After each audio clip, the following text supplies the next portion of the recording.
Welcome back to the channel, everybody. I'm Megan Fox, and there is breaking news in the Idaho 4 case. Chilling 911 audio. Oh, I have so many questions. Let's get to it. Audio from the Idaho 4 murders, the quadruple murders in Idaho on a college campus. The 911 call was released. Let's hear it. It is chilling. It's 4 minutes. I will not interrupt it. Let's get going. 2nd, November 13, 2022. 911 location of your emergency. Something is happening. Something happened in our house. We don't know what. What is the address of the emergency? 1122.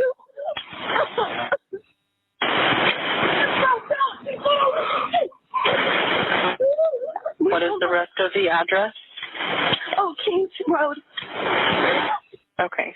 And is that a house or an apartment? It's a house. Can you repeat the address to make sure that I have it right? I'll talk to you guys. We live at the light, so we're next to them. I need someone to repeat the address for verification. The address, 1122 King Road. And what's the phone number that you're calling from? What's your phone number?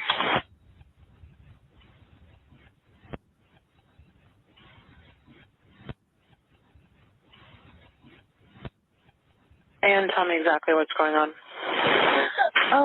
One of the roommates has passed out, and she was drunk last night, and she's not waking up. Okay. Oh, and they saw some man in their house last night. Yeah. Hi, And are you with the patient? Okay, I need someone to keep the phone, stop passing it around. Can I just tell you what happened pretty much? What is going on currently? Is someone passed out right now? I don't really know, but pretty much at 4 a.m. Okay, I need to know what's going on right now if someone is passed out. Can you find that out? Yeah, I'll come. Come on, but we gotta go check. But we have to.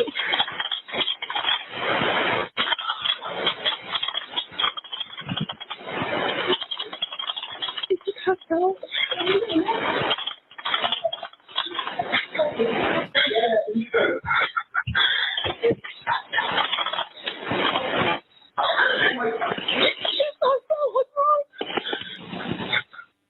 She's not waking up.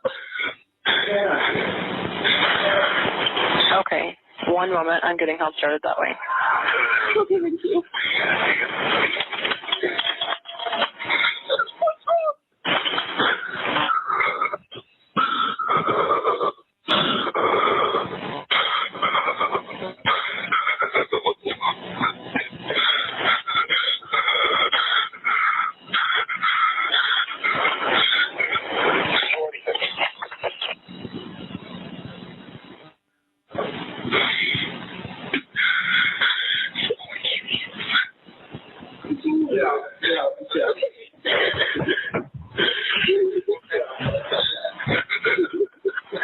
Okay, and how old is she? She's 20. 20, you said? Yes, 20. Here's one. Okay. Hello? Hello? Okay, I need someone to stop passing the phone around because I've talked to 4 different people. Okay, sorry, they just gave me the phone. Is she breathing? Hello? Is she breathing? No. Okay.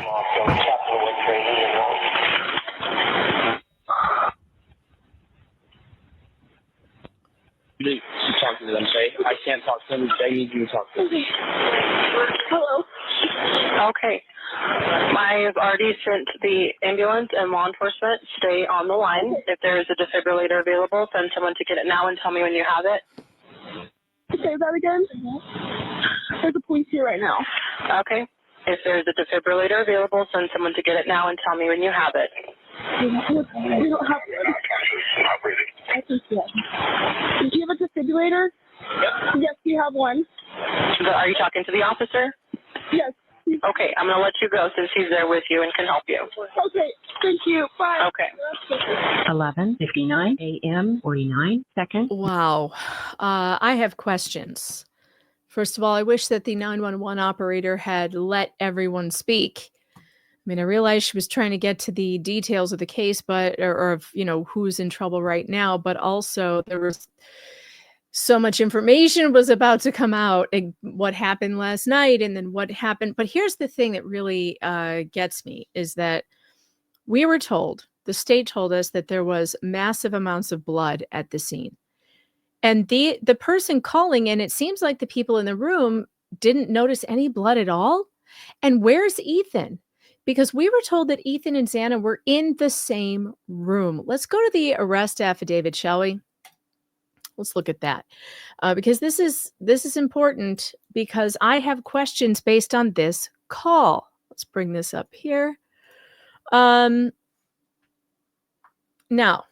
so this is from the officer on the scene. OFC Smith and I entered the King Road residence through the bottom floor door on the north side of the building.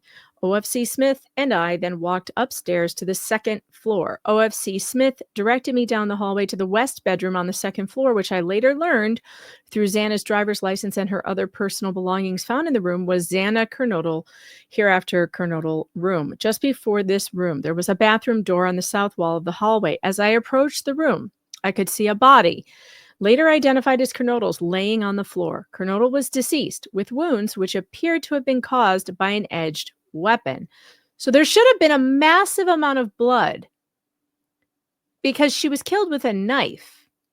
And I really don't understand what we are reading here, but I mean, what we're hearing on that call, because there should have been some report of blood smears, blood trails. There were 2 dead bodies killed by stabbing in that room.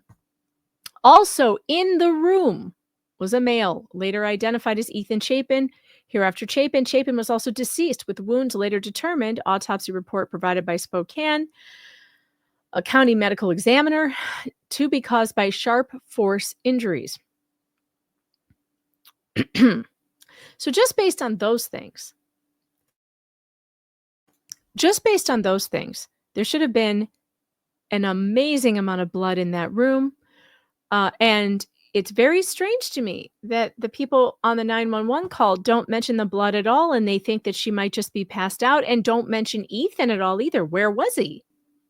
I was told, and the state told us, that this was a very bloody scene, that there was blood everywhere. I can't imagine a scenario, actually, where 4 people being stabbed doesn't leave in a massive amount of blood at the crime scene. So how? I mean, shock, I guess. But also, I don't know. I'm just starting to question the state's evidence. I'm starting to question the state's story. And I really hadn't done that before. I know that there are other creators out there who have been covering this, like Andrea Burkhart, who has said that the state's case is very, very weak, and that the DNA, it might not hold up because it's touch DNA. How can they not have a single piece of blood evidence from this scene? How does one guy, Bryan Kohberger, who's being accused, how does one man stab 4 adult people without a scratch on him, without taking some blood from the scene with him on the bottoms of his shoes, splatter on his pants, something, anything? But the only thing we know, and the state's been very, very hush-hush about the evidence that they have. They basically have cell phone tower pinging, which can be fought in court and successfully, and this touch DNA on the knife sheath. That's all we have. It's all that the state seems to have. I'm starting to question it. I'm starting to think, uh-oh, did they get the wrong guy? That would be tragic, because there were other suspects early on that perhaps could have been questioned or brought in. And to my knowledge, nobody was except Bryan Kohberger. But this is disturbing, very disturbing to me. It raises way more questions than it answers. And I think it's going to be a hell of a trial, watching Bryan Kohberger's trial. So far, Kohberger has amassed kind of a following on Twitter of people who think he might be innocent. I think this is going to be a very hotly contested trial. I will absolutely follow it if I can. I don't think it's going to be broadcast, though. I think that the judge, they've had a change of judge. It's no longer judge. It's a different judge now. And they have been in Idaho, they've been very camera adverse. They want to do it audio only, just like the one in Utah was done, which is horrific for streaming. It just doesn't work out for streaming at all. You can't follow who is talking. It's not like each person talking is given a label, so you can't figure out, is it the prosecution I'm hearing? Who's objecting? Who's the witness? Like it's just very, very difficult to follow audio only. So let's hope that television cameras are allowed inside the courtroom, or we may never know what happened in this case. And we may never know the state's evidence, because if we have to rely on people inside the courtroom, on reporters inside the courtroom, yeah, tough luck. It's going to be bad. Now, if Andrea Burkhart covers the case, which I think she's intending to do, if she goes inside the courtroom, you could definitely count on her reporting as honest.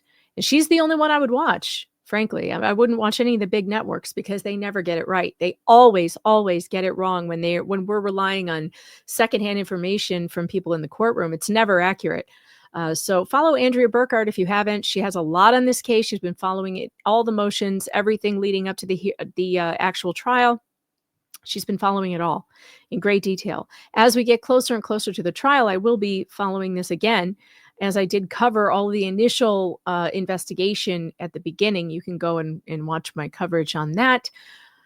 I think I have a playlist. It should be there somewhere. Let's hope that the state has more evidence than what we've seen so far. Let's hope they're sitting on something really good and a smoking gun, because if they have arrested the wrong person, well, that is a travesty of justice, as well as these 4 individuals going without catching their killer. What a horrific crime. I'm Megan Fox. See you again soon.